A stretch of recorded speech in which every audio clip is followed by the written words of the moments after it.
you. So I will summarize the key points on the outline, and then we'll open it up to testimony. Testimony is appropriate for any item specified in the outline. The other items in the handout will be discussed in meetings on Monday and Tuesday. We will take testimony first here in Carson City and then Las Vegas, and then we'll go to anyone on the conference line that wishes to speak. Again, we can have dialogue about points that are made by speakers.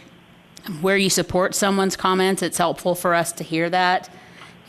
If you have a difference of opinion with what somebody said, it's helpful for us to know that as well. And then if you have an alternative of something that we could be looking at to move the discussion along, that is really helpful.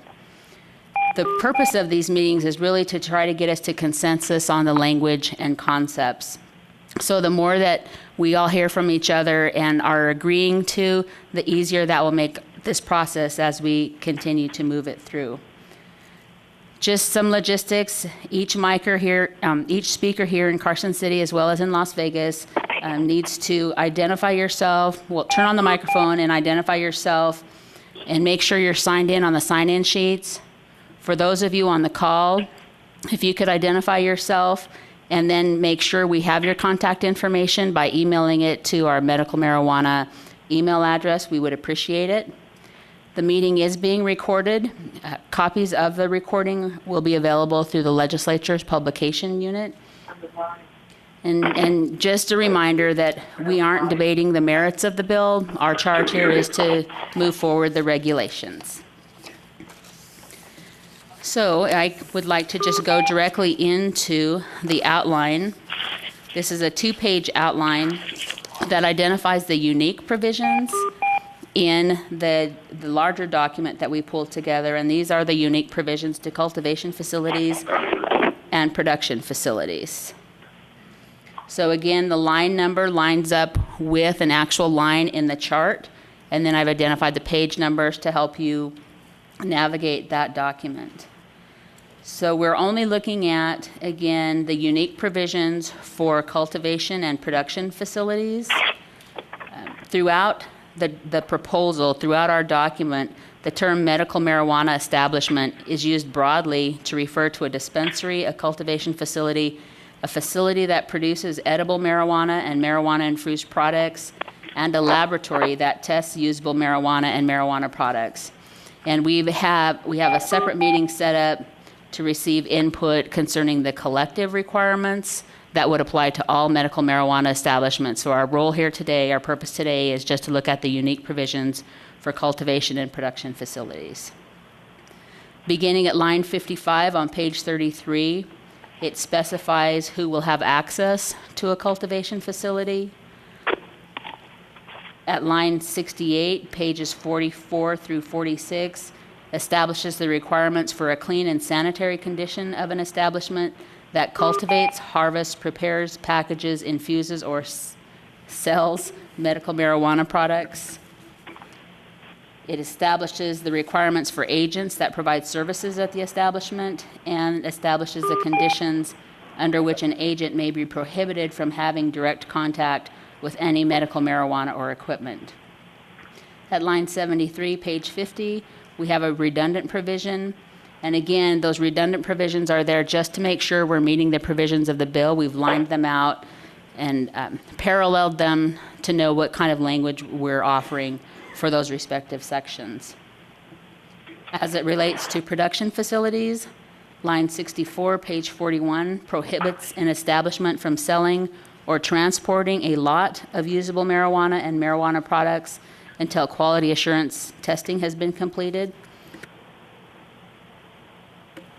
Specifies that products that pass the required quality assurance tests may be labeled as Class A, and only such Class A products may be sold in Nevada. At line 67, page 44, specifies the requirements for an establishment that prepares, sells, or dispenses edible marijuana products. Establishes responsibility for the content and quality of any edible marijuana product sold or dispensed, exempts a medical marijuana establishment that prepares, sells, or dispenses edible marijuana products from Chapter 446 of the Nevada Revised Statutes and the Nevada Administrative Code as it relates to the requirements for food establishments. At line 68, pages 44 through 46, it establishes the requirements for a clean and sanitary condition of an establishment that cultivates, harvests, prepares, packages, infuses, or sells medical marijuana products. It establishes the requirements for agents that provide services at the establishment and establishes the conditions under which an agent may be prohibited from having direct contact with any medical marijuana or equipment. Line 81 requires a facility for the production of edible marijuana products or infused products to produce a sample product for random quality assurance testing. If we can remind the callers on the line to please mute your lines. If you do need to take a call, please disconnect and not put us on hold. Whoever that is, please hang up.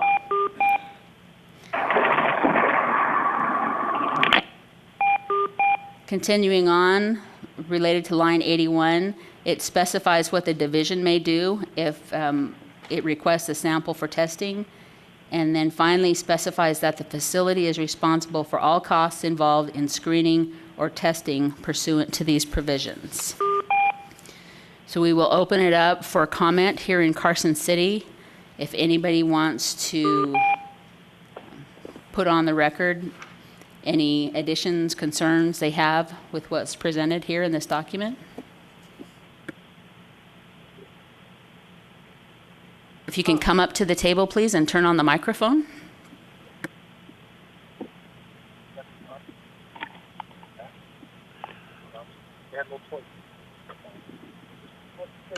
It sounds as though you're proposing. Oh, sorry, Shane Johnson. Okay. When did you lose it? It sounds as though you're proposing that the cultivation facility would be responsible for getting some independent testing performed prior to selling product to a dispensary, but then a dispensary is still responsible for the quality of that product before selling to the public. I just think that if it's being certified earlier, the dispensary ought to, in some way, shape, or form, be able to rely on that certification, as opposed to it sounds like there's a little bit of confusion or potential that the dispensary has to recertify something that it's already received. I just Okay, I appreciate your point, and we will make sure when we go through and have that final document that we don't have a redundancy there. Okay. Great. Thank you. Anybody on the phone, if you could please mute your line. Mr. Johnson, I've got a question. Are you back on again? You mentioned certification of the cultivation facility. I'm sorry, I meant the laboratory testing of the product. Oh, okay. All right, very good. Thanks.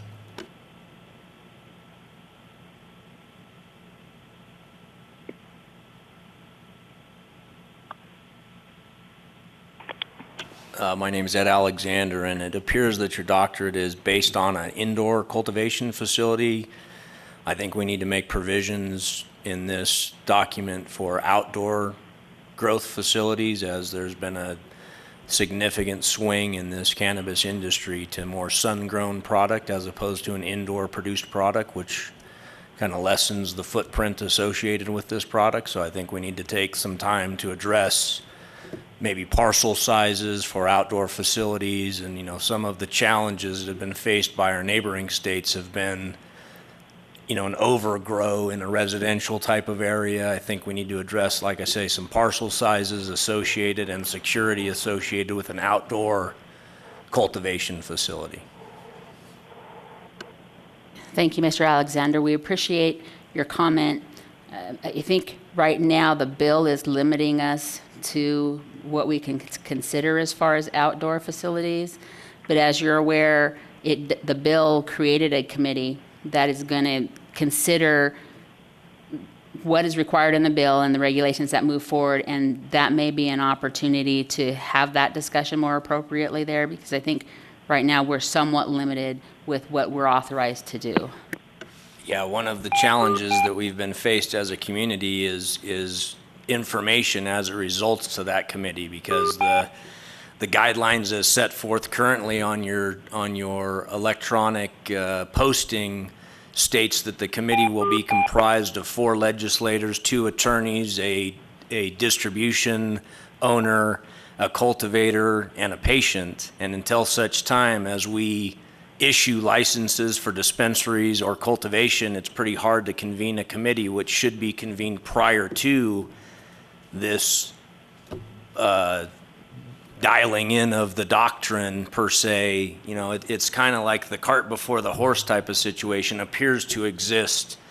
I know that myself and some of my, fellow patients have submitted application to be part of this committee, but it like I said, it seems like we're gonna build the house before we construct the foundation. So I would ask, is there a timeline in place for this committee to be formed or selected, or what is the status of the committee?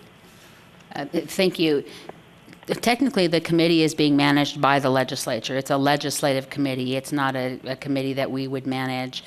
And as I understand it, it was intentionally set up to consider issues for that would come for consideration before the 2015 legislative session. So you're correct, it can't meet until some of those members are pulled together, but its charge is to look at legislation for the 2015 legislative session. So that's why they're separate functions, because its charge isn't to guide the regulations process. So as a state agency, that's why we're holding this meeting, to get that public input that we need to make sure that these regulations meet the needs of the regulated community as well as the public. But that committee it will be managed by the legislature. It has a purpose for 2015. I not to be combative, but then why is the verbiage specific to the fact that they want the committee comprised of members of this community? I guess I would argue to the extent that I'm not sure how many legislators that are currently active in our great state have ever experienced the cultivation or distribution of cannabis. Tough to paint a picture if you have no idea what it is that you're trying to paint. Yeah, I can't disagree with anything you've said. Anybody else here in Carson City?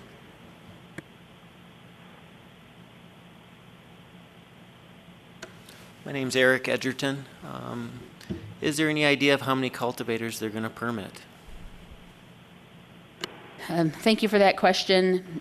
Again, I think we recognize that our charge is to authorize the number of cultivators that are needed to supply dispensaries in the state of Nevada. So we're working on a formula that we would go public with to tell how many we anticipate authorizing out in the future, and then having it trigger on a formula that would then allow more. But it's a work in progress for us, so we don't have a number yet. With this permitting process, it seems like the cultivators would need to be permitted before any other entity in the program. Most dispensaries can't operate until they have cannabis. Most laboratories can't test until they have cannabis. Is this something that the cultivators are going to be priority on getting permits first? At this time, we believe that cultivators and labs are the priority for the first line of certificates that we issue.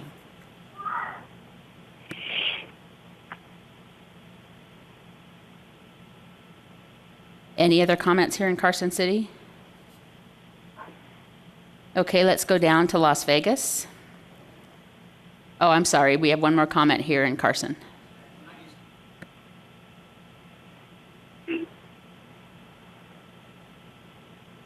Hi, my name's John Sutton. And my question is, as we read through the bill itself, I love the fact that it's a closed system, meaning we're looking at really calibrating the supply and demand based on point of sale through to patients, and everything else cascades off of that. The question for someone that doesn't have a tremendous amount of industry experience is, where do we get raw resources? Within the bill, I didn't see it stipulated, i.e. seeds to create the cultivation process itself. Where does that resource come from? Mr. Sutton, thank you for your question. We don't have the answer to that, and I don't believe our regulations will have an answer to that either. Just don't have it. I mean, you know, there are some provisions where you can buy from current patients in the state. Okay. That is provided for in the bill, but I think that's the only reference right now. Okay, because the goal of this, of course, would be to not run afoul of the law or the bill itself. So I appreciate that definition. Thank you. Thank you. I'm also reminded that if you have a cell phone, if you could turn the sound off on your cell phone, that will also help minimize disruption that we have in both rooms.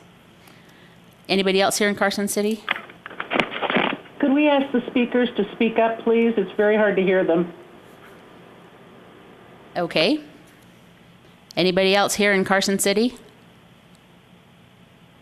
All right, let's go down to Las Vegas.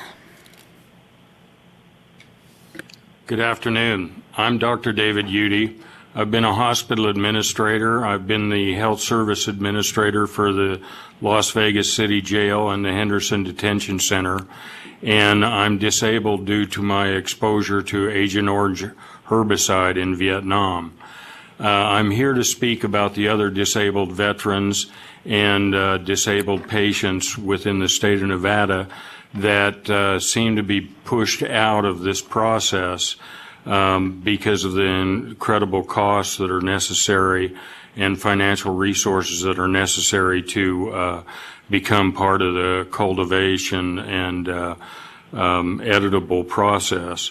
I'm concerned because it makes sense that we would have high financial barriers for laboratories and for dispensaries. They're actually doing business and will have employees. But for the grows, the barriers to entry are just prohibited to some of the people who know the most about this process and who could be argued to have as much empathy towards this process as any of the industrial growers that will be part of this procedure. So in closing, I just think it's important for you to understand the situation with disabled veterans. If they're given an opportunity, they're not looking for any changes in the regulations or the points that are being discussed in this work group. But they're looking for an opportunity to actually just get in the game not just limited to the industrial large growers.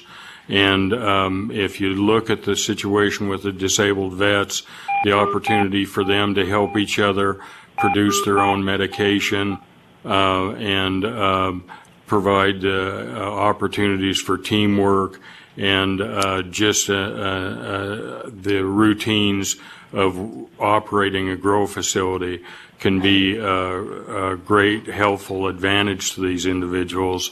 And I just want everyone to reconsider what options are available to let people without the extensive resources get in the game. In conclusion, anybody that thinks that a couple of old people in wheelchairs can't produce some pretty nice editable products, you're just simply hanging around the wrong people. Thank you. And I'd like to jump in real quick to let you know that I do represent SBA and the Veterans Initiative. And if you would either say your email address or if I have permission to say an email address, if you send that your concerns, someone from SBA will get in contact with you. Do I have that permission to speak the email address? If you guys want to, we will have Joe assist you get together. So if, I believe Dr. Udy, I have your email address. And if the caller would email Joseph Thiele, we can get you all together. At the listserv? Yes, well, yeah. Okay, thank you. Thank you. Next. Hello, Ms. Williams. This is Attorney Bruce Gale again down in Las Vegas.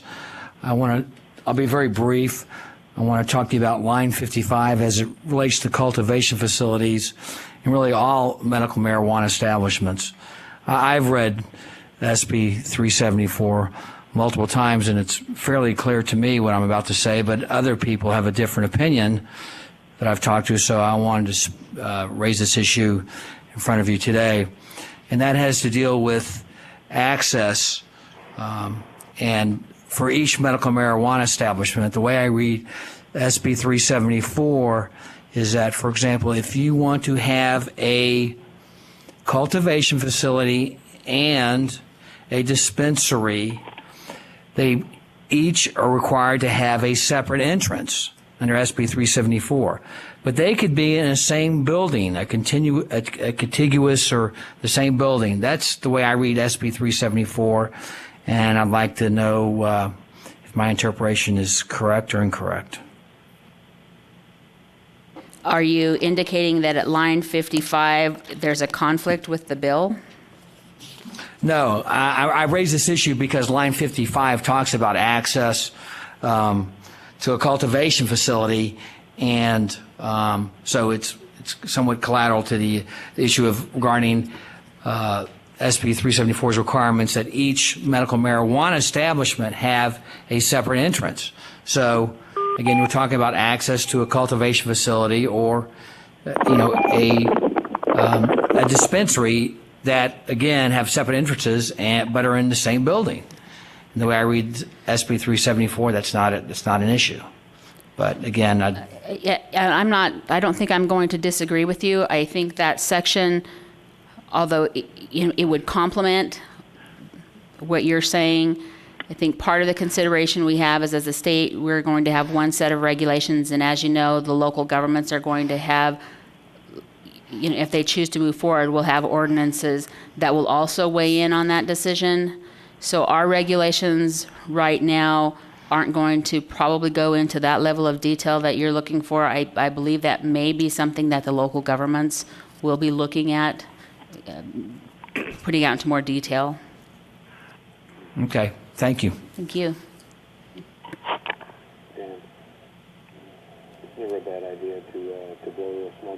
Just a reminder, those of you on the phone, if you do not have your phone muted, we can hear you talking. If you could mute your phones, and to not put us on hold, to disconnect if you need to take another call. Go ahead, down in Las Vegas. My name is Michael Betts from Las Vegas. Just a couple questions. I didn't see the bill had addressed any type of growth sizes as far as plant limits specifically. Is that going to be left up to local ordinances as well? Michael, thank you for your question. You're right, it's not specified in the bill right now. I think we are looking to whether or not there is interest in specifying those issues in this set of regulations. So I would leave that up to all of you to kind of weigh in, because right now it's not in there. Okay, and then just kind of touching off of what Mr. Gale talked about, as far as specific facility in itself, has that been defined as whether or not a standalone building or a dispensary and a cultivation can be connected, maybe if they do have separate entrances or suite addresses? I don't think we've defined that. I think we're looking to what is the preference of the regulated community as well as other interested parties. It's a discussion I'm hoping we can have here that will get people to weigh in on the pros and cons of one way or the other. Okay. And then as far as, the cultivations meeting the demand of the dispensaries and things like that, with the dispensaries being limited at 40, I think that could serve its purpose. But, patients have already increased by almost 1,000 in just a month and a half. The bill's been signed. I'm just curious if this state limits, cultivations and productions, if they'll be able to scale out enough to meet the demand, maybe in 2 or 3 years when we're at 20,000 plus patients, theoretically. Thank you for that question as well. So the way that some of the other work that we're doing is we're trying to develop a formula that would identify at what point we feel there's need to certify more of any facility type. So we hope that what we put together gets us to a trigger point when there's a certain volume that needs to be met, that we're able to be public about how we moved forward with the next decision to take more applications or certify more entities. Okay, thank you.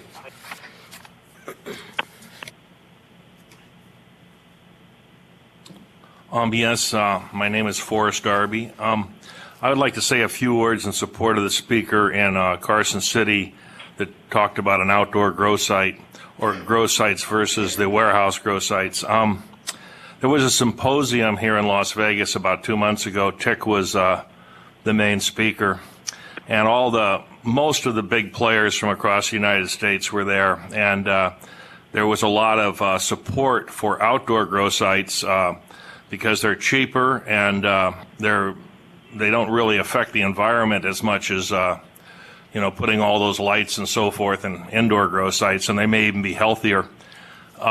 So hopefully, some attention can be paid to that. When I read through the bill, it really, to me, didn't specify that it was going to be only indoor grow sites. I thought there was some gray area there, so hopefully they will enlarge that to include outdoor grow sites. Thank you. Thank you, Mr. Darby.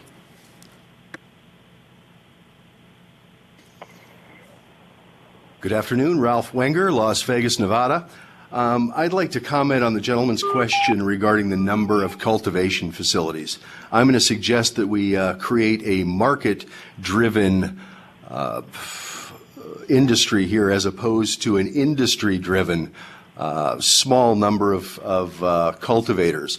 I'd like to see a lot more freedom in the licensing for cultivation to the groups aforementioned, the veterans, some of the small boutique growers, some of the mom and pops that really want to exercise their abilities, the passion for growing.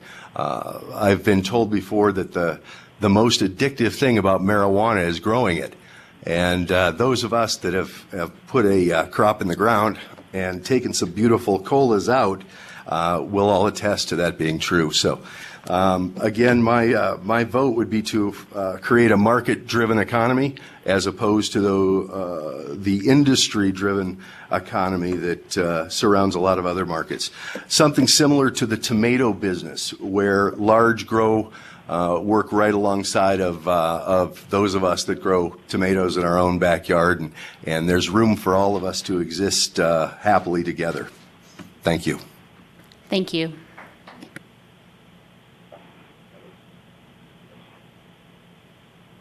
Go ahead.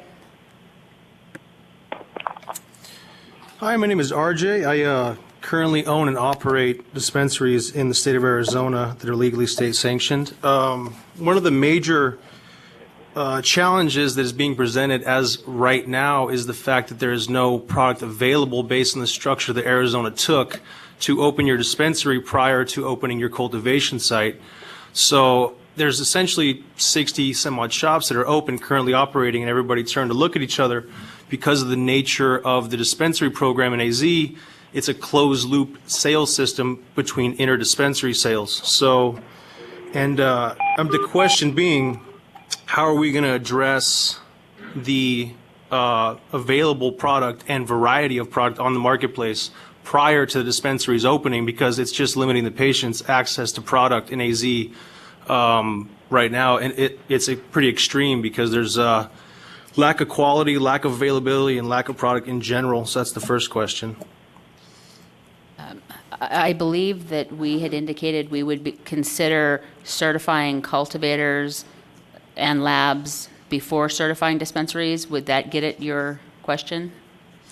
It would get at the question. It would be, what kind of time frame are they anticipating, so that way there are crops coming down prior to a dispensary ever being open, and then being able to view and assess the product in a timely fashion, so there's not a massive time crunch and every patient coming in cleaning house and there's no product left over, and then the cultivators are at this, they're under their time crunch constantly to produce a product that could possibly be lost, or maybe there's underproduction, maybe you didn't anticipate your yields, maybe there's a PM issue, something like that, or an issue with the crop in general, and then there's a limited supply of cultivators, and then there just wouldn't be enough product. Just something to think about. I mean, that we're having this issue right now in Arizona as we speak, so it probably will transition and apply itself over here in Nevada, most likely. Just kind of think of that. Okay, I appreciate those comments, and yeah. we'll try to figure out what solutions we have to work through them. Okay, and the next question is, how are you going to classify A-grade product? Is it purely based on chemical content, THC, CBD, things of that nature?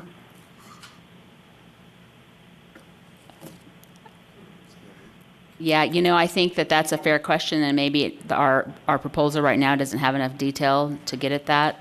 So we would look for those of you out there to help us work through that issue.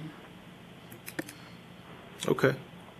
Third and final question is, will the cities be able to adopt their own zoning aside or add to the zoning the state will regulate? For instance, in Arizona, the city of Tempe could change the regulations above and beyond what the state required, making it extremely difficult to find a properly zoned location in that region. Will that apply, or is it one way or the highway for the state to apply their regulation and everybody obeys those rules? As I understand the legislation, the local governments can supplement what we pull together, and they can be more restrictive. I think the legislation envisions a cooperative arrangement between the state's regulations as well as the local government, and right now that's what we're trying our best to do. Okay, gotcha. That's all the questions I have for now. Thank you. Thank you. Hello, Vicki Higgins. In reference to supplying the need, I agree with the people before me that we do need to get production and grows done ahead of time. A thought on that, the patient base can assist with this supply. I think that with the quality control centers, the additional that patients grow can help to supply this. Now, this brings to mind a thought of, once the medicine is at the quality control center, how is it going to be brought back to the dispensary / production, wherever else it's going, without being bait and switched? I think we need to consider maybe a vac seal type of pack and stamping or something to make sure that the medicine that's tested is the medicine that's being sold that was tested and set at these levels. And this is how we would go about classifying the meds. We would work with levels of cannabinoids and THCs and the different medicinal properties in reference to the different strains. And I think the Quality Control Center would be an essential point in assisting in making sure that we have these meds classified in the proper sections. So we are supplying tourists as well. There's millions of tourists around this world who now know that we are going to be having reciprocity for patients from other parts of the world. And again, the supply is going to be an issue. Thank you for your time.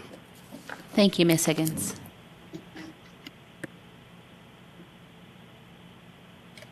Go ahead, please. Ms. Williams, David Callis. We spoke a couple months ago when you had the meeting with the intergovernmental agencies here in Las Vegas, and I had two issues. First of all, the issue regarding the cultivation process and cultivators themselves. I know we had a gentleman speak earlier about allowing some of the smaller entities to participate just as much as the larger entities. And just from a law enforcement perspective, the only request I would have would be that some of the same stipulations would be in place as to the point that the individuals, couldn't be ex-felons and some of the other disqualifying factors that are contained currently in SB 374 in regards to dispensaries. Like I said, trying to keep the guidelines and the regulations for the cultivators consistent with the guidelines and the regulations for the dispensaries. And secondly, realizing that we're looking at market-driven a product.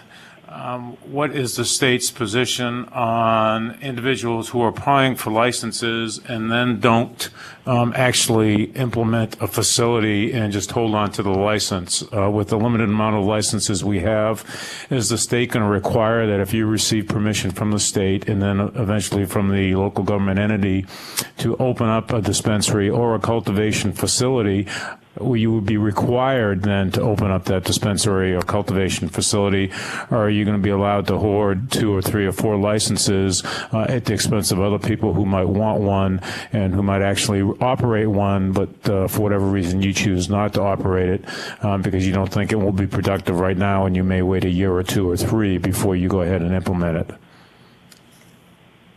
Thank you, Mr. Callis. I guess I hadn't contemplated that last question, but I believe if it's something that we should include in the regulations to say that it has to be operational, that we would need to assess through these forums that that's going to be something I can get through the adoption process with the regulations. So we appreciate that comment and would really look to others to add on to it to determine whether or not we should require that operational environment in the regulations.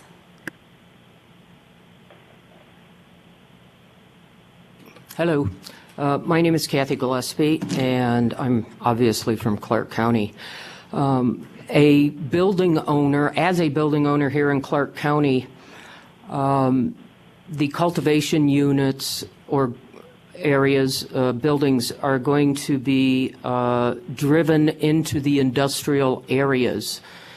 And those industrial areas, and also in the regulations, you are requiring them to be 1,000 feet from churches, schools, which is also the requirements for adult clubs. But then you are going a step further with the cultivation units and requiring them to be 1,000 feet from an adult club. And I'm not quite sure about the reasonableness of that. I'm not quite sure why you can walk and drive to an adult club, but a cultivation facility can't be within 1,000 feet of that adult club. So it goes back to, I believe, AJ's question about zoning, and I guess I'd like to, have a little idea from you folks as to why, again, adult stores, liquor clubs, adult clubs have to be 1,000 feet from churches, schools, etc., but then a cultivation facility also has to be 1,000 feet from not only those items, but then an adult club. Living down here in Sin City, I don't really think we really have a big difference between our sins down here. Not sure about Carson City. I'm trying to track on what you're saying. So is it in our in the proposed concepts that we are adding an additional 1,000 feet restriction, or are you referencing the bill that has those 1,000 feet restrictions? No, I'm referencing the bill that has the 1,000 feet restriction. And like I say, sin is sin down here in Vegas. Unfortunately, we are not in a position where we can deal with that issue. The bill was adopted by the legislature. That is the law right now, and we can't weigh in and change that piece of it with what we're doing. So those right now are the limitations that all operators would have to work under. Good afternoon. My name is Scott Lopez. I'm a resident of Las Vegas, Nevada, and I'm here to talk about the cultivation as far as the indoor cultivation. You state that an indoor facility has to be dust-free, no flies, several other things you indicated. Basically, what you're requiring us to do is build a tomb, something that nothing can get in. And then down here in southern Nevada, we live in a dust bowl. As everybody here can contest, when you go home, it's impossible to not have dust on your picture frames, so on and so forth. I think we need to loosen up a little bit on that. And as far as the quantity, the licenses are concerned, as far as hoarding them, like the gentleman before me had mentioned, you need a time frame on that in this bill. There was one other thing I would like to mention, and that is, in order to get a license, you have a scoring point system on page 78. There's nothing in there that states, the first it says financial resource and application, both in liquidity and illiquidity. I don't see anything in there that says about a resident of our great state of Nevada. I believe that the 40 licenses here in Clark County that are going to be issued should be to people who have lived in our community between 2 to 5 years. That's all I have to say on that.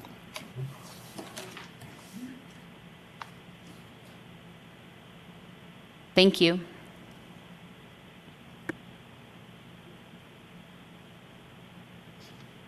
Good afternoon. My name is Michael McAuliffe. I live here in Las Vegas. I'm a board member of the Wellness Education Cannabis Advocates of Nevada, WECAN, and I am in fact the third WECAN board member to address you this afternoon. A little over 12 years ago, I sat in this building and I was present and testifying at the first public hearings for the medical marijuana program as it was beginning with the Department of Agriculture. And at that time, there were a number of people in the audience, like today, and people who had good input, and the Department of Ag people listened to our public comments, went into their back rooms, and then 2 weeks later at the next hearing that they had, they came out with their decisions and really had no further input from the public. And over the past 12 years, I and many other activists in the state have testified before the legislature, the county commission, various bodies, met with all sorts of people, and quite often we get shunted aside by people who know better. And yet, and the same thing happened just a couple of weeks ago at the Las Vegas City Council meeting, where we waited for over 3 hours to testify and then were not given an opportunity to do so, even though we had flown some people in from out of state. And the point of this is that there are an awful lot of people down here. We have a full room today. There are a lot of people who put a lot of thought into this and have a lot of experience in this area. And all we really want to do is help build a program that we as Nevadans can be proud of, something that we can have Nevada lead the nation instead of being 47th like we are in so many ways, and build something here that works, because we all see that the first iteration of this program over 12 years did not work so well. So I would beseech you to do as much as you can with this input, and I know that you're asking for help. We are here to provide it in as much detail and probably more than you want, but we have a lot of good ideas, and we really want to work with the state to move this thing forward. Now let me address 3 specific points. Dr. Udy mentioned veterans. For disabled vets, I think that we should, as a state and as a citizenry, allow as much flexibility as the statute possibly allows to let these people experiment and come up with different models to enable them to get their medicine at the lowest cost, and to develop means by which they can be part of this community. They've served our country, and we as a people never do enough for them. So as much as we can do for anybody here, we should put veterans at the head of that list. The second point is education. Anyone who goes into a dispensary anywhere in this country and asks some of the bud tender behind the counter for a recommendation, I have cancer, I have AIDS, I can't sleep, this or that or whatever, and the bud tender then says, well, try this strain or try that strain. What that person is doing is dispensing medical advice, and so we really ought to put in place some kind of educational requirements for people who are working in these facilities. I've been working with Jackie Holloway down here on the county level. She's the director of Clark County Business Licensing, and as part of the multi-jurisdictional task force down here in Clark County, we're looking at putting educational standards in place. On the state level, there was just one line in the bill which says that the department shall make educational requirements. And I'm hoping that we have some educational requirements that do have some teeth in them. I'm not saying that people who are going to work in this industry need to go get an AA or sit in a 6-month course, but they are dispensing medical advice. They're dealing with medicine and training. Anybody who's working behind the counter in a Walgreens or a Rite Aid is going to have some training, and this industry should be no exception. The third and final point that I'll make at this sitting is one part of the bill which is a little bit ambiguous, and it says that patients can one time sell to a dispensary, or patients can one time sell plants to a cultivator. And I understand, having worked with Senators Segerblom and Hutchison on this bill, that the intent was to give a method by which these professional facilities could get going. In the case of the cultivators, an earlier speaker had asked, well, how do we get that first seed? Well, the thought was that if you have existing patients who have plants, they can sell to those cultivators, and that's how they get the seeds without having to worry about coming in from out of state. The problem with that idea, though, is that it severely limits the number of strains that will be available in the commercial marketplace here. Currently, there are over 2,000 different strains of cannabis, many very closely related, but there are very distinct differences. Just as in antibiotics, many may be close, but they do fight different things. So the idea that this industry should be built just out of what the patients in the state already have is not really sufficient. And the idea that patients could sell to a dispensary one time and one time only is something that would not give the dispensaries nearly enough medicinal product to get started. Now, what I'd like to propose that the Department of Health and Human Services consider is an alternative reading of that section of the law. It says patients can sell to a dispensary one time, but it is not clear whether that means they can sell one time to any dispensary out there, take your pick, or whether that means they can sell one time to dispensary A, one time to dispensary B, one time to dispensary C, and so on. I would argue that the latter is a wiser course, because since we are allowing patients to continue to grow at least until the sunset period after the next legislature, and in speaking with Senator Segerblom, he indicates that he would like to extend that, but this is what we needed to get the bill passed this time.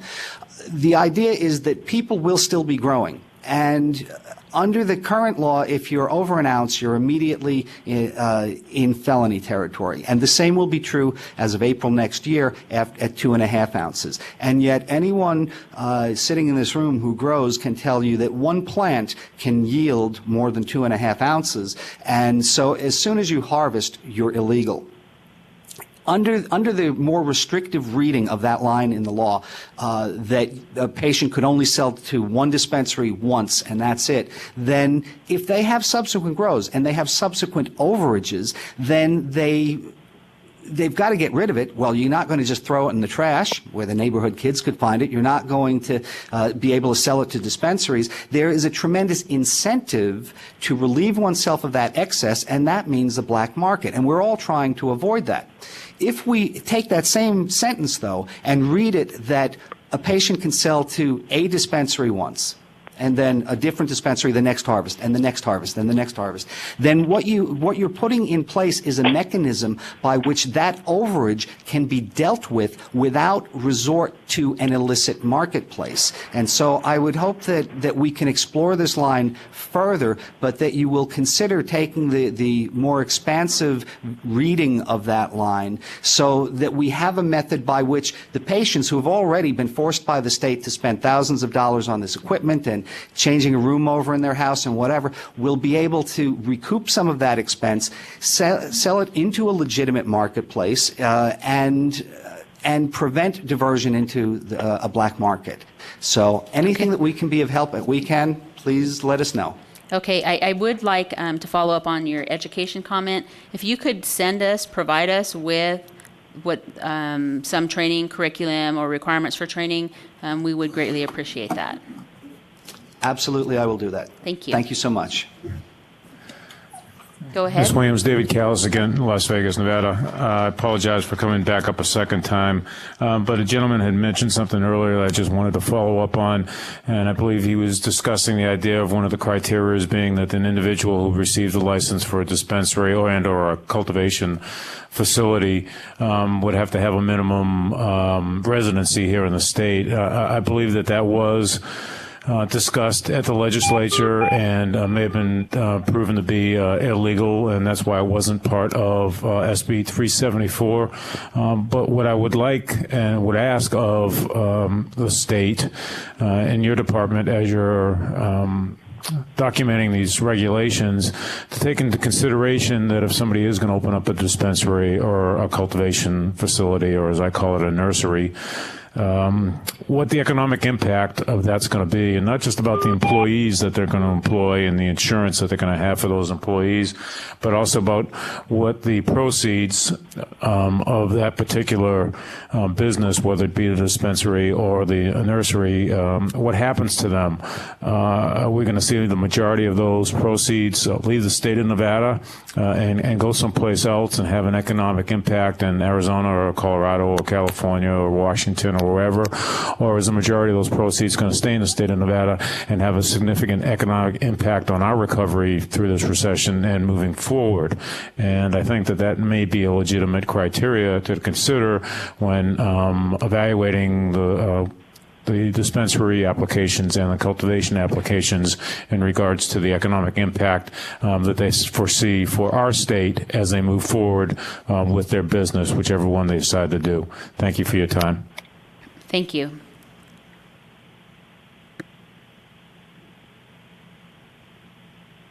Hi, this is Kay Swanner.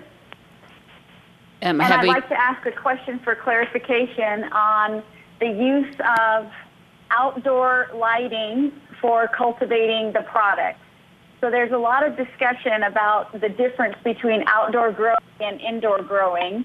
And it seems to me like there would be an opportunity to identify that indoor growing in a greenhouse that takes advantage of outdoor lighting could be considered in the same category as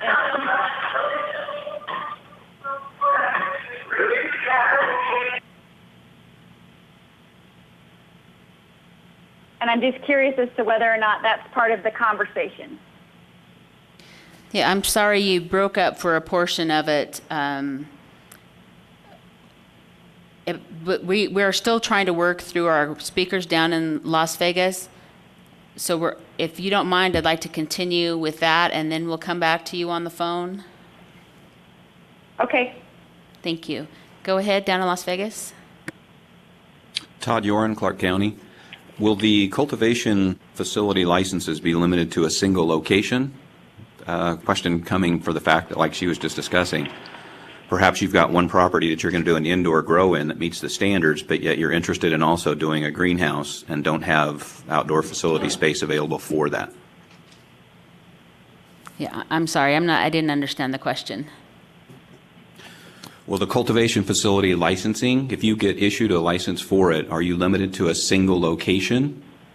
Or could I perhaps have one building where I had an indoor grow in it and then have a second facility across town out in the same county that has the ability to do a greenhouse? Oh, okay. Under a single license. I think I can answer a portion of that question. I think from an application standpoint, we would accept your application and your business model. But you also have to get the approval of the local government. So if the local government felt that they couldn't support that with their zoning or whatever their process was, then we wouldn't be able to approve the application. So I don't think right now that our regulations are saying that you couldn't have a business model that way, but again, it would be whether or not that was an acceptable practice for the local government area. Okay, thank you. Second question.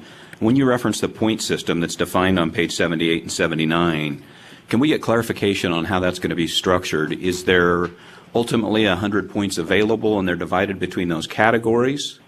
And will they be heavily weighted or weighted one way versus the other? Or is there basically an open-ended, we can give 100 points for each one of these categories, or we're going to weigh them however? Has there been any, or could we get clarification of the policies for defining those points? And that's actually an area that we aren't addressing today, that we intended to address next week. So we have some models that we're working through. So we put that in there so that you could at least kind of see where the thought process is, but it is on our agenda for one of the meetings next week. Tuesday, Okay, I thank you. believe.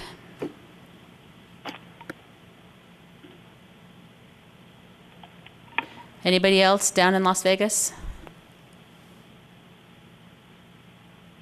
Okay, if we could come back to the phone. And again, if you all can just try to be considerate of each other and weigh in, we'd appreciate it. Identify yourself and make sure that you follow up with an email to our email account so that we can get everything clear in the record. Good afternoon. This is Mark Terbeek. I want to just thank the department for doing a lot of heavy lifting and coming up with a comprehensive set of regulations and holding all these meetings to try to get it completely right and take all our input. I know it's a significant job. So thanks, Ms. McDade-Williams, Mr. Weston, and everybody else who's been humping on this one, pushing this rock up a hill. Thanks. I have basically 4 general points, and I will probably write a memo concerning some of the other detailed questions I have for posting to the listserv. My first point is, and it addresses some of these other points, is the regulatory system concerning cultivation facilities is pretty detailed, and it has a lot of requirements. And where I see that issue going is it basically the state has to comply with the Cole memo. The whole purpose of keeping the federal government from interfering with Nevada's approach is that its approach prevents diversion, primarily, and diversion to people who are not authorized to receive it, black market, gang activity, and the point of the spear on that is at cultivation. It is where that is where the issue is most prevalent. So I think we all got to keep a real eye on that one as far as how the state moves forward, because it doesn't do anybody any good if the state promulgates a series of regulations that open up a big wide hole that the feds look at and say, we're going to drive right through it and train wreck your industry. So we want to keep that in mind. And I realize that some of these requirements are fairly severe for commercial production. I think the statute has a grandfathering provision for individuals that is a saving grace of it that can be certainly worked on with respect to some of the regulatory process that the regulatory process can address for individuals. But from a commercial production standpoint, we got to be very cognizant of the Cole memo. My second point, the state statute does not permit or does not admit of local jurisdictions just saying no. It is a state law. It admits of local jurisdictions issuing reasonable zoning regulations. That's not a ban. There are jurisdictions out there that are pretty much looking to put their head in the sand, and we just won't do anything. And what the regulations need to do is the regulations need to have a provisional state licensure that permits the licensure or registration of a facility that meets all of the state requirements, where the state would otherwise grant the registration, but there's a problem because the local jurisdiction just decides to do, for example, what city of Las Vegas looks like it's doing, or what the city of North Las Vegas or the city of Henderson is doing, just saying, we're not going to implement any ordinance at all. We won't enact any ordinance. We won't enact any process. We're just going to sit here and do nothing and frustrate the state law. I think the regulatory process really needs to address that Otherwise, there's just going to be a whole lot of problems. Local jurisdictions can't, through inaction or outright legislation, ban and frustrate the state laws. So I would like to and can propose some language that allows for provisional registrations. This has the good effect of getting local jurisdictions to step up to the plate and deal with it by enacting reasonable ordinances and reasonable zoning regulations that address this issue so that certain jurisdictions can't frustrate the process. The third point I have is this concept of the fact that there's some regulations in there that discuss or talk about providing patient information, like to the department or to maybe the way patient information is kept. And I think just a little bit of attention needs to be paid attention to the HIPAA rules regarding patient privacy, so that some of the regulations don't wind up invading a patient's privacy. For example, there's something in there that talks about a camera focused on a patient as they're buying their medicine, and there's nothing like that in any any other comparable medicinal outfit or outlet that permits a camera to take the photograph of a patient obtaining their medicine.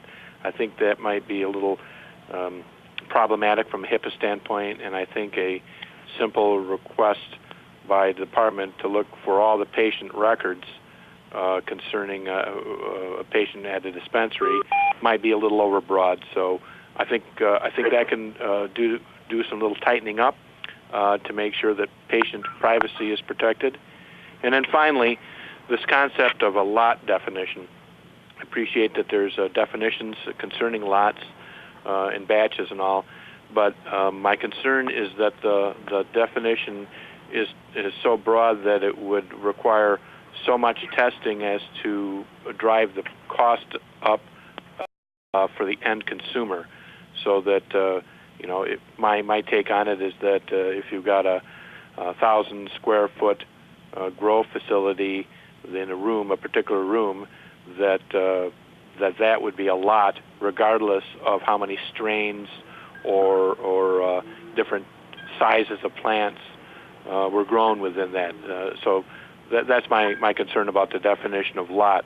We just want to make sure that the medicine is properly tested, but that there is not such an onerous testing requirement that too small of groupings of product are being tested, which would be unworkable and too expensive. And the rest, and more detailed my comments, I would be happy to post to the listserv. Again, thank you for putting the work into this, and hopefully we can work out the details on some of this stuff. Thank you. Next on the phone, can we come back to Kate? Was it Kate?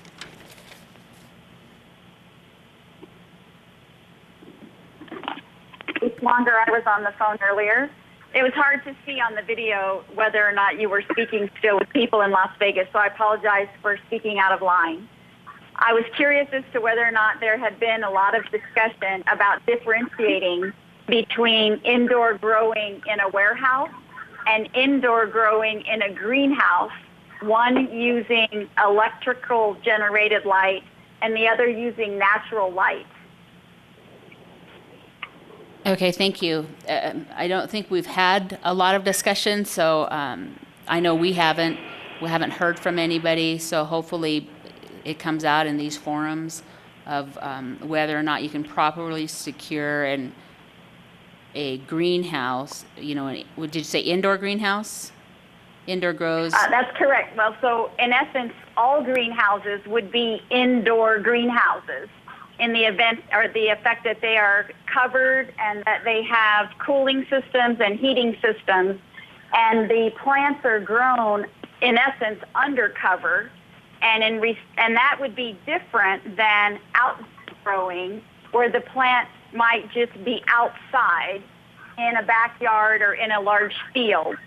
And I would propose, and I think that many of my colleagues on the phone might agree, that growing in a greenhouse, in essence, is growing inside and taking advantage of outdoor lighting to allow the plants to grow that way versus using electrical generated lighting. Okay, thank you. This is Mark Trabeke again. I completely agree with that concept. That would also allow for the concept of sun-grown medicine because the plants are subjected and exposed to natural sunlight, and it would be my interpretation of the law that a greenhouse would constitute a structure that would be compliant with the law. And I would also like to weigh in on the question earlier in the session where there was a little bit of a discussion about plant limits, and you asked us our opinion. And I would say that I would prefer there would be no limits on the number of plants that a cultivator would be able to grow. Thank you. Hello. My name is Michael Levinson, and I have a couple of questions. Go ahead. Thank you. It should be clearer to me than it is, but it's not quite clear. Will it be possible for one individual or one group of individuals, essentially a business working together, to have a license to do any or all three of the things, which is growing, producing, and dispensing? Or will that be precluded? It is in some states, but not others. My other question is, even if it is one group doing it, presumably a specific license for each activity will be required, or will that be the case? And if it is the case, will the same financial, equity requirements be required? In other words, will the available assets be needed? The $250,000 to grow, $250,000 for the license to process, and similarly for dispensing. And apparently it's been discussed, but there apparently will be no preclusion from doing all three in the same location, or at least it'll be up to local authorities to decide. But so will one individual or one group of individuals be able to have all three kinds of licenses, and will they have to be separately required and licensed with the same financial backing and application process, money, et cetera? At this time, I don't think our regulations are putting a limit on how many establishments any one entity can apply for. There are some limitations on the bill that you can't own more than 10% in a certain geographic area. So it's subject to the limitations that are already designated in the bill. But right now, the regulations won't further limit what the bill has. But again, it is subject to the local government also agreeing to that model. So, and as it relates to, if someone does apply for and is able to get certified for more than one facility, do you have to have the $250,000 for each facility? At this time, we believe it does require separate. You have to show the $250,000 for each separate facility and apply separately. I'm sorry. For the separate facilities for the separate purposes, meaning yes, $250 for growing, $250 for processing, et cetera. Correct. Okay, thank you very much.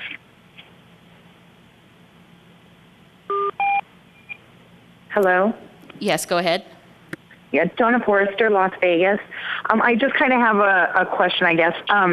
Have they thought about anybody who gets a dispensary also letting them cultivate their own? And then this kind of goes back to the veterans. That would allow, and then also license other cultivations, and that would allow the veterans to have their own cultivations and be allowed to sell to the dispensaries. But as a dispensary owner, you would still be responsible for your own product. Because the way I see it now is if you have all these people that are cultivators and they don't own dispensaries, and dispensaries don't have a cultivation license, then are we not at the mercy of the cultivators? At this time, we don't anticipate prohibiting anyone from having a dispensary and a cultivation facility. It's not contemplated in these regulations. So I think that's all I have to offer on that. Okay, thank you.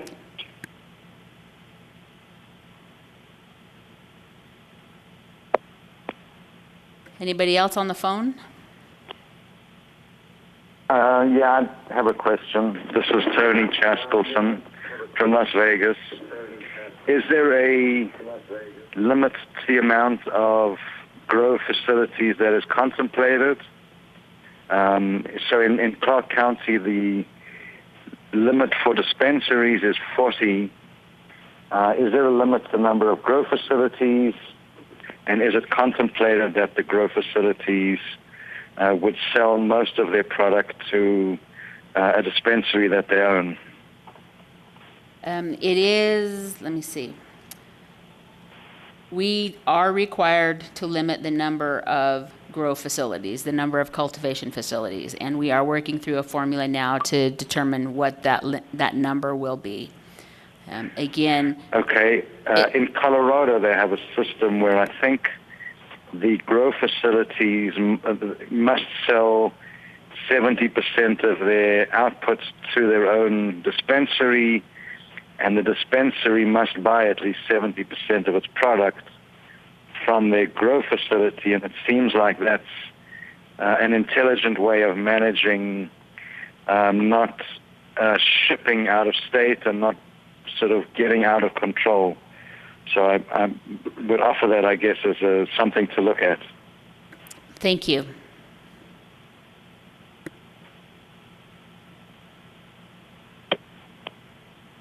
Anybody else Hello? on the phone? Go ahead. Yes, can you hear me? Yes. Yeah, my name is Bram Linetsky from Las Vegas, and I would like to just comment on the ability of a patient to sell once to a cultivation facility or a dispensary, and the vagueness of that, like the previous speaker did. I think it should be one time either per grow cycle, as opposed to once, for once a year or one time period. I think that's rather vague in the bill itself. Okay, thank you. And also, if you're going to put limits on cultivation facilities, I see that there's a $5,000 non-refundable fee that's part of the application process. It just seems to me that that's a money grab by the state. If there's hundreds of people that are applying, that's a lot of money that you're just giving away if you don't get the license. I don't know if anyone's spoken to that at all. I mean, I imagine that will be more of an issue for the dispensaries where there'll be hundreds of applicants. I don't know whether it's a lottery system that you're going to develop or that point system. Once you have over 40 people or groups that have the same qualifications at the same, come out at the same totals as far as their qualifications, how you're going to pick who those 40 groups are, then all of a sudden you're giving away $5,000. Each group is giving away $5,000 to the state.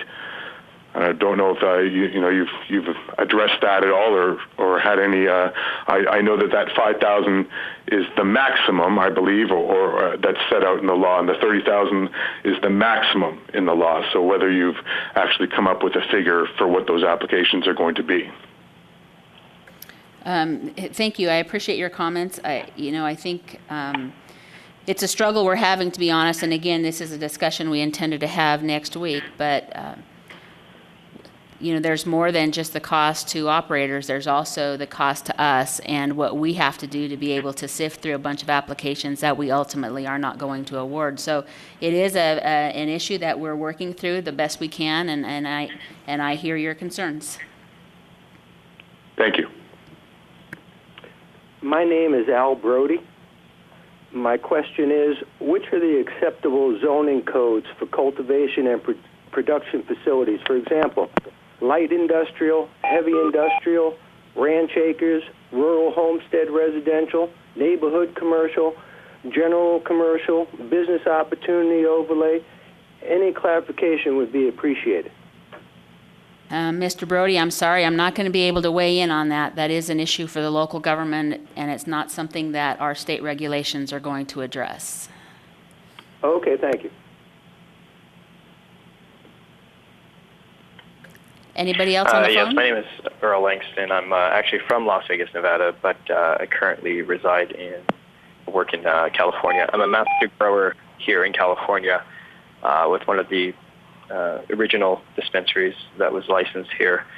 There's just 4 points I wanted to discuss. One is I know there was a discussion about disabled veterans or veterans that are being encouraged to grow their own strain from home.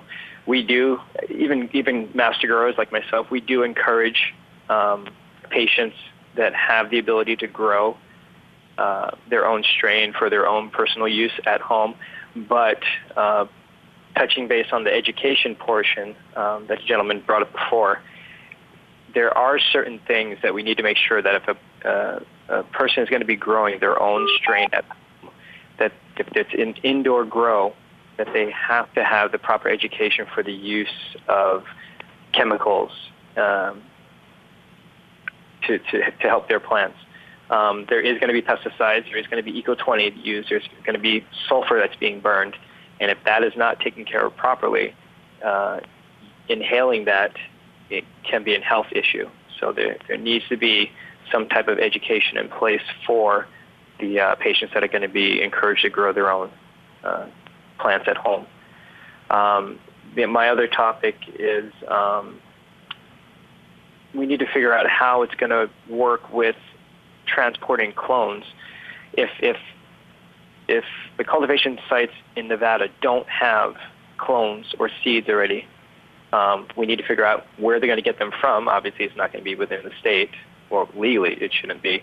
And if it's transporting across state lines, is there going to be a window that's given that will be allowed to transfer those clones without having a problem? That's a federal offense once you cross state lines.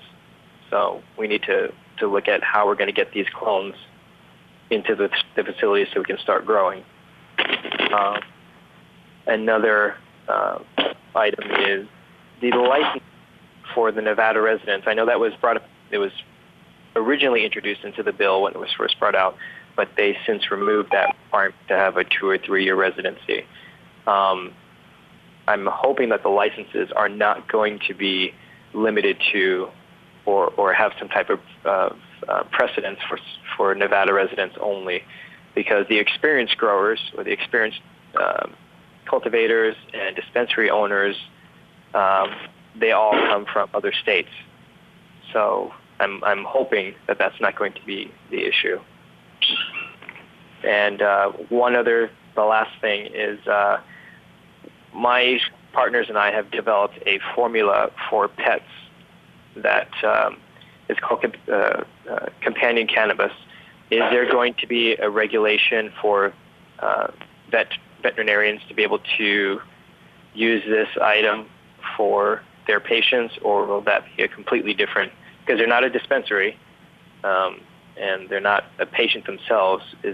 Has anybody thought about regulations for veterinarians? Can you repeat your name, please? My name is Earl Pileggi. We've been playing phone tag for the past couple of weeks. Okay. Regarding your last question, I don't think we've contemplated that at all in our regulations. We would actually not have regulatory oversight over veterinarians, so that would be a separate board. And they would have to determine whether or not they have the authority and could somehow connect to Senate Bill 374 for that authority. So not something we're contemplating, not something that we would, I think, at this point even have any oversight of. And I think, and again, the regulations right now are not addressing the supply issue. We're really looking at the operational side of establishments. So thank you. Okay. Any other callers?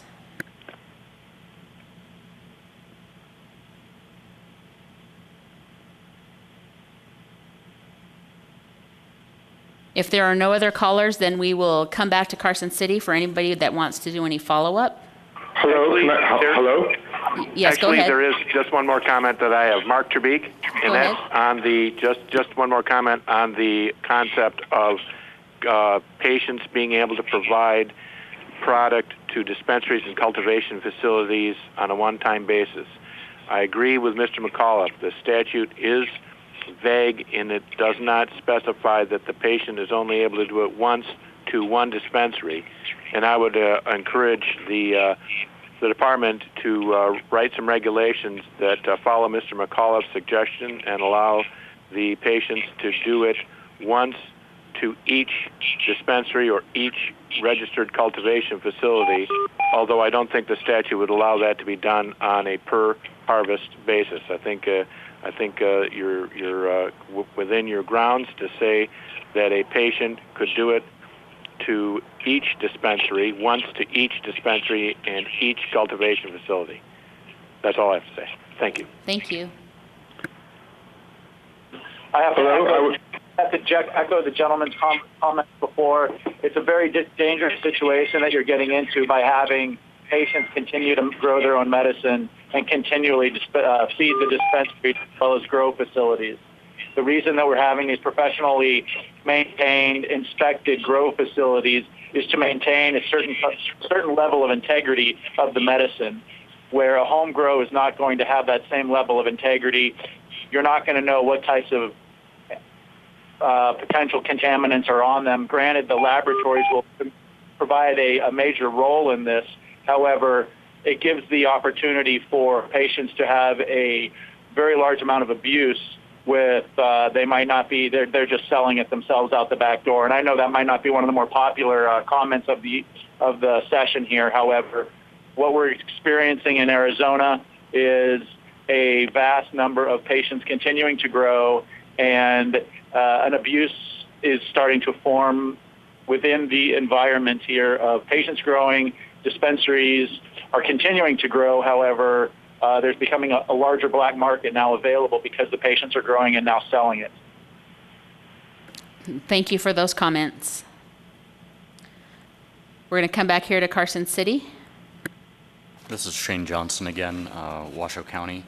There's been quite a bit of discussion regarding the indoor versus outdoor grow facility, and I just wanted to point out that Section 19.4 of the original legislation specifically states that the cultivation facility must take place in an enclosed, locked facility. It does not define what enclosed means. So to the extent that I put in a place that has chain link fence on 4 sides and in fact potentially even topped by barbed wire or chain link over the top, is that enclosed?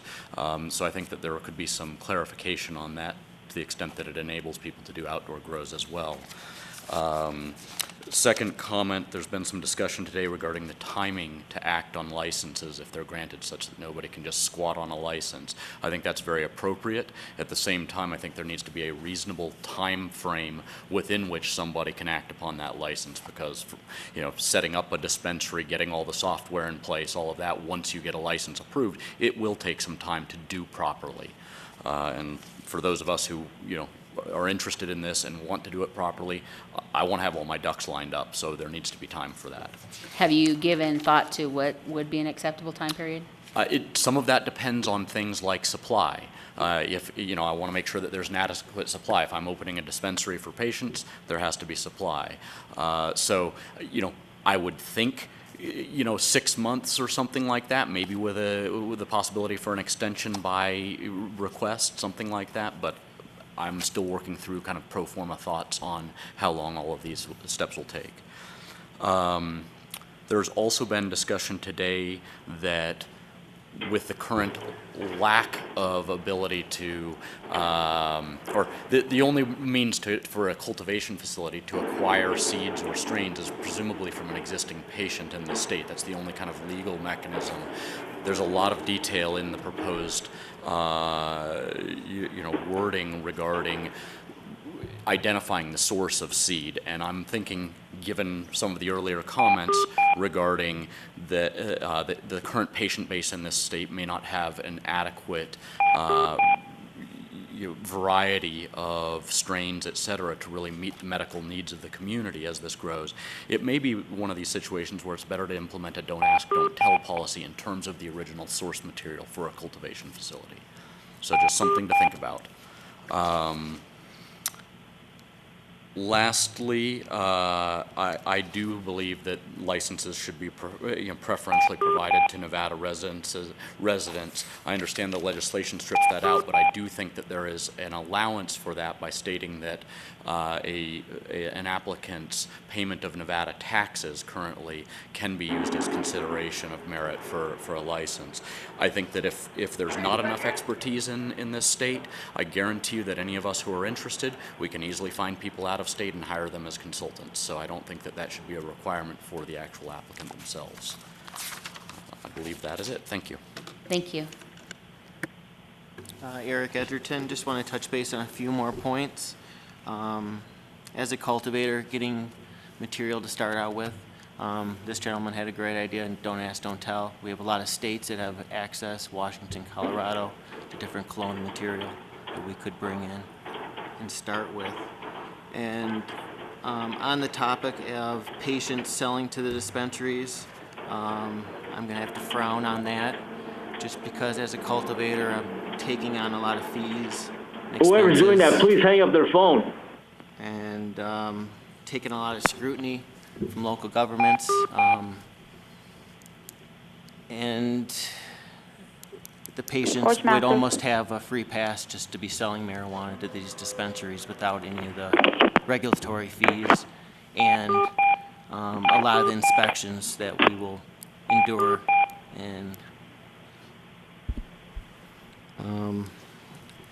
And as a grower,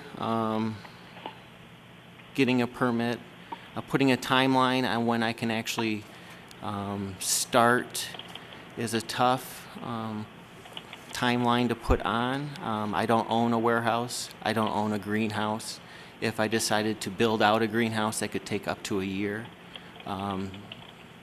So putting a timeline on it, I guess you could put a timeline on it to when we have to get started so people don't hoard permits. But there should be a clause there where we can meet with you, full transparency, and say we need a little bit more time. We're this far along with the building department. We need a little bit more time for construction, or these are the problems we're having. Can we get an extension? Thank you. Thank you. Go ahead. Hi, I'm Ed Alexander again, and I just wanted to cover a couple points that have been brought up. First of all, there is federal guidelines that are currently in place for both plant counts and medicinal qualities, or quantities rather, so I would ask that the state defers to a not to exceed a federal regulatory aspect, in which case would be a 99 plant grow. We obviously as a state don't want to push ourselves into a federal jurisdictional issue, so I don't believe we need to over legislate this issue in terms of the regulatory portion, but there is a ceiling that already exists via the federal government, and we're ultimately trying to stay within federal compliance. So I think we can, basically divert to their current existing regulations. Another point that I think needs to be addressed sooner as opposed to later as a person that's interested in both cultivation and a dispensary owner, I've been in contact with both City of Reno and City of Sparks. Both of those entities are currently frozen pending this state outcome. So example being is that I'm looking at buying a building. I can't get any zoning rulings from either Reno or Sparks as to where I'm going to be allowed to operate this facility. You want us to be up and running basically within the next 150 days. And I'm here to say that if we don't start getting off the pot, it's not going to happen. I mean, you've got a minimum of a 90-day and closer to a 120-day life cycle of cannabis from the time that it's put into a vegetative cycle to the time that it's harvested, cured, and ready to be dispensed. So, we're talking like December 1 is kind of a cutoff date to be cultivating your medicine in order to be able to to be open by the middle of April. And I would say that as it relates to the patients selling their medicine to these dispensaries, if we currently had qualified patients in the state of Nevada that could produce enough medicine to supply themselves and others, we wouldn't have had to look at a dispensing model. You know, we don't have that expertise out in the public arena currently. So it's a situation where we really need to push forward on the licensing of cultivators. We really need to push forward the regulatory aspect from a state level so that these cities will get off the dime. You know, right now they don't want to do anything because they're not sure what to do. And then lastly, line number 106, subline 4 on page 77 directly addresses some of the issues that we've discussed, in that it clearly states that application will be automatically denied if a person is an owner in any other part or any other medical entity. So if I own a dispensary and apply to be a cultivator, that's automatic grounds for dismissal of that application, unless I'm misreading that. So I guess I would ask that we make sure that we've got some clarification as it results to, or as it refers to people being able to own multiple entities, because as it was previously discussed, there's a lot of verbiage here that can be very, very confusing. And as somebody that's not looking to squander $5,000 on application fees and being told, oh, sorry, you were denied based on the following, you know, it seems kind of like we've got a very slippery slope here. You know, I do believe that there is possibilities for hoarding of licensing, and I think that, you know, a 6-month window for a good due diligence is an acceptable time period. You know, as somebody that's built both cultivation and distribution organizations from the ground up, you know, if you can't do it in 6 months, you probably need to step away from the medicine. So, thank you.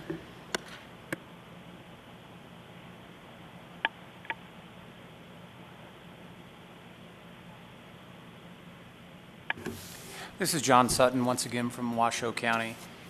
And based on the fact that within the bill it is unspecified, and what I've heard today, you've reinforced that, there's the potential for an entity, an individual or a corporation, if you will, to own multiple nodes across the supply chain from seed to the point of sale.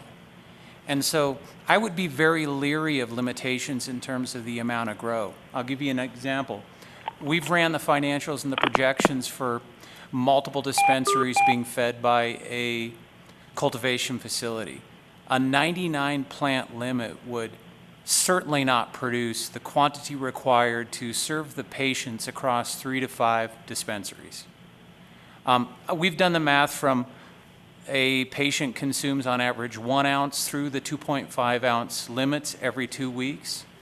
And I would really be hard pressed to think that the yield off of 99 plants would address that type of multi-echelon business model. I'm sorry, if you could clarify. So can you restate the 99 plant model and what it'll supply?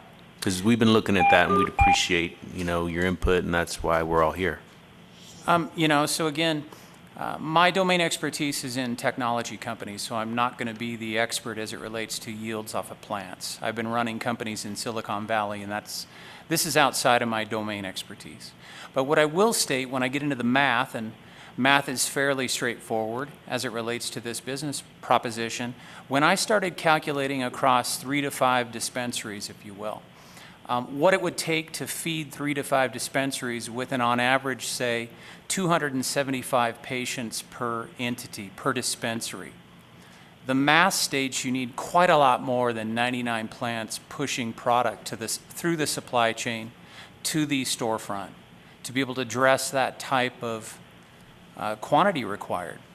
The 275 patients was an average that we took from the 14 other states that are up and running medical marijuana businesses.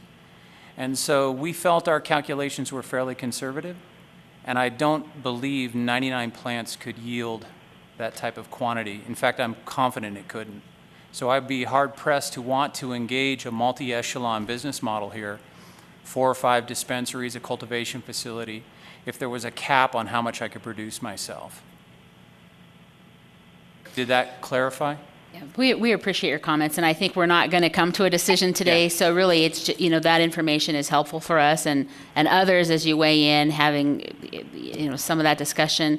I mean, I think something else that was thrown out earlier as well. If you wanted to allow some system that gave preference to veterans, and you're looking at the small business model, then 99 plants may be feasible. And then the formula that we work in allows for some small, some larger. So, I mean, those are decision points, I think, that we want to work through and hopefully be able to accommodate all of the testimony that we're getting. Thank you. Thank you. Hi, this is Michael Levinson on the phone again with a question. Go ahead. Hello? Yes, thank you. Maybe I missed it, but is there something in either the statute or the proposed regulations that would limit grows to 99 plants? I think the reason that that's mentioned, there is no federal guideline per se. I think people, unless I've missed something, people frequently focus on 99 plants because the federal laws, the penalties become more severe once you're over 100 plants. And so people are aware that the federal authorities will generally not pay much attention to or prosecute people who are growing fewer than 100 plants. But it's not as if there's some guideline or threshold that's either lawful or not lawful under federal law.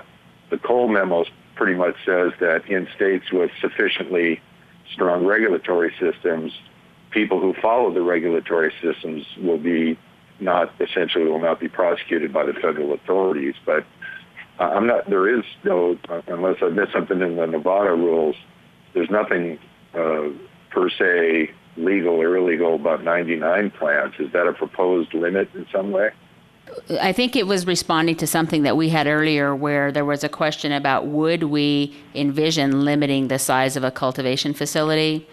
And so what I had asked was if people thought there was interest in limiting the amount of product that a cultivation facility could have to get on the record. If they thought there was a limit, what would be an appropriate limit? We did have one person come forward and say 99 might be appropriate. So it was just responding to an earlier question we had. So again, not something we're gonna decide today, but it's just good to have the information and be able to put some perspective on it.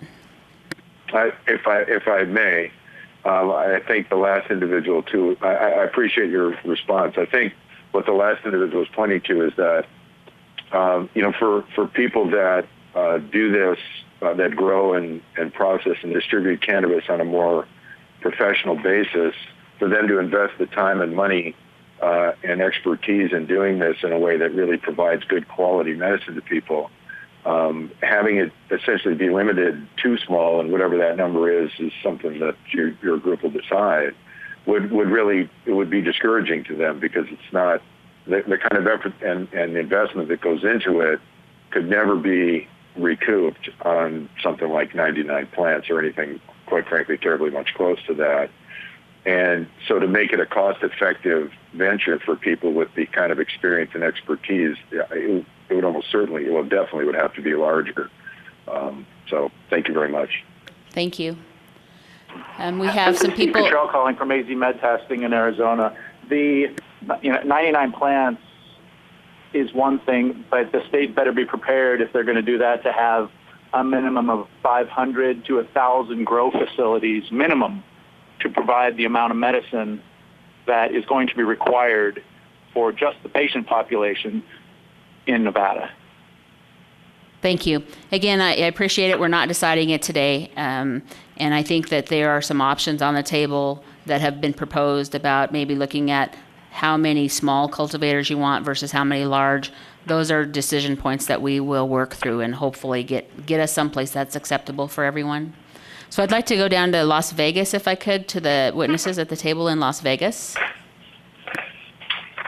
Hi, Vicki Higgins. I wanted to address the gentleman who commented on patient grows and patients abusing those grows by selling on the black market. This just backs up to what I was speaking of earlier, and my esteemed colleague also mentioned, if a patient grows more than they're allowed to have on hand in their own home, going through a quality control center and then taking these to the dispensaries will help to supply the need. It's going to go through a quality control center, so we are basically monitoring these home grows. There's going to be no pesticides, no fertilizer, none of these things are going to be able to pass through the quality control check. The gentleman in California mentioned odor, waste, and fertilizers and toxicity. Our point is this is a medicine. We are growing all natural, all organic. There will not be these problems, and I just wanted to assure you that that was, I believe, a bit of an exaggeration. Thank you for your time. I appreciate it. Thank you, Ms. Higgins.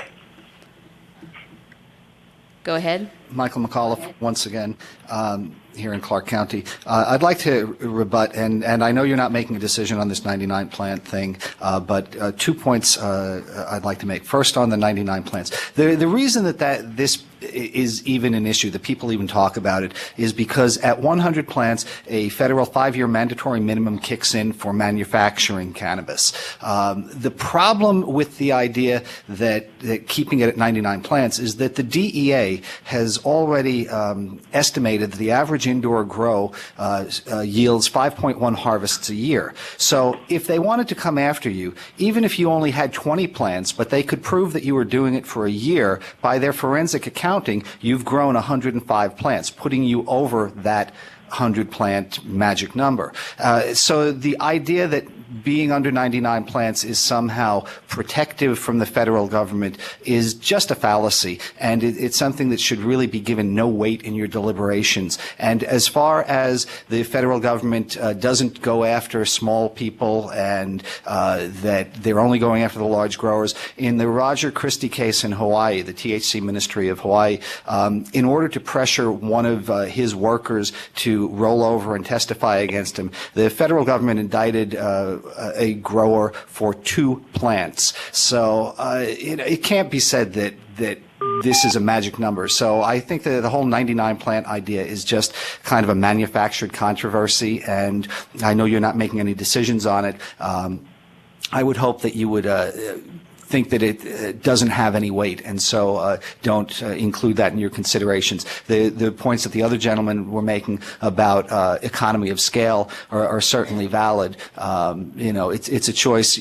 of having 4,000 people in the state that you've given a book of matches and taught them how to start a fire with requiring them to grow their own, and now you're saying, well, okay, we're only going to let a few big companies do this. I think that becomes more of the issue. The other thing that I would like to briefly address is the gentleman who talked about, well, we're cultivators and we don't want to allow patients to sell to dispensaries, and he gave a few reasons, but at the heart of it, it was because we're investing all this money. Now, I read an article just 2 weeks ago, actually, in the Arizona Republic, talking about the SAFER campaign. Now, SAFER Colorado was the group that got the legalization initiative passed in Colorado, and now they have moved into Arizona. And this article detailed how the people who were leading the charge against a legalization effort in Arizona were the dispensary owners. And they were saying, oh, well, we don't want to let this get out there, and we've invested all this money, and we want to make sure that it just gets to patients and all this. But at the bottom line, it was money. So when I hear somebody saying, well, we want to limit patients' ability to do this or that or recoup some of their investment, and we only want these professional grows, that's really what we in the patient activist community have been fighting for all of these years. This whole program is about patients, about patient rights, and if patients have an ability to take some of their extra produce and get it into dispensaries, adequately tested, safeguards in place for no diversion, then they should be allowed to, because without those patients, we wouldn't be sitting here talking about an industry. So somebody who just wants to limit that ability just because they're the commercial person putting in a bunch of money, I think is not conducive to good results in what we're all trying to strive for in this state and in this program. Thank you very much. Thank you. Do we have anybody else in Las Vegas that wants to do any follow-up? Then we'll go to the phone. Anybody else on the phone who wants to do additional follow-up? Hi, this is Chris Clancy from Clark County, and I just wanted to weigh in a little bit on the 99 plant thing. I agree. previously, I don't think it should be contemplated at all, this federal minimum sentencing of the 99 plants. I think the state should, if they want to institute some kind of maximum, come up with equation or doing that. But I don't think that any of those federal guidelines, sentencing guidelines, should weigh in whatsoever. That's all. Thank you. Anybody else on the phone? Okay. Well, I don't see any other comments. I have a question. Oh, go ahead. My name's Oscar. So my question is about edibles. I'm a pastry chef, and dispensaries are responsible for the manufacturing of food products. How does that control the food safety? Is there going to be separate permits given for locations to produce just edibles? I'm sorry, your question broke up, but I think what you were saying is because establishments are, the edibles production are exempt from the current Nevada law related to food establishments, will they be issued a separate permit? They will be certified separately, and so that's why it's essential that the certification requirements in this set of regulations be very clear, because that will be what applies to the medical marijuana establishments that produce edibles and infused products. They will just have to comply with this section. So we just need to make sure that it's consistent with that operation and that there's adequate patient protection in the production side. But the bottom line is that the proposal is that they not be currently regulated as a food establishment, go through that regulatory process as in addition to this regulatory process. I see. Okay. Anybody else on the phone? Okay, I think that wraps us up for the afternoon. Again, thank you everybody for all of your participation. We will convene again Monday with a different agenda, still the same working document. Again, if you weren't on the call this morning, we will eventually have a final produced regulation that we will set for a workshop where we will take, again, more formal comment, but right now we're working on what we're going to get to that formal session. So thank you again, everybody, and have a great weekend. Thank you, Marla. Thank you, Marla. Thank you.